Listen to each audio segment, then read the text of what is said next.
د خپل وس مطابق څه کم عواید زموږ په لاس کې وو. یوه داسې د چریو کارونه مو کړي دي، یوه چرۍ مو د شبخانې رانیولې، بیا تر دغه پوله پورې دا مو ښه په اساسي دغه باندې جوړه کړه.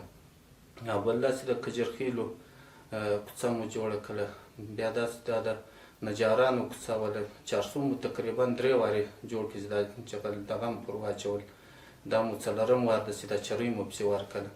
او بل دا معارف کوڅه مو دغه جوړه کړه، دا جغل مو کې واچوي. خلک له مشکلاتو سره مخ وو، بیا به موږ ته عریضه وکړو، د هغې عریضې مطابق به موږ هغه کار شروع کوي.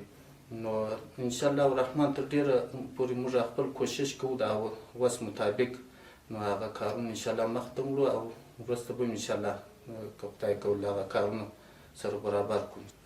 دلیم دا د نرخ په باره کې موږ هم ډېر کوشش وکړو، تقریبا ولسوالو، قمنداني و استخباراتو د ټولو په مشوره سره مو دا کارونه مخته وړل او خلکو دغه مو وکتلې.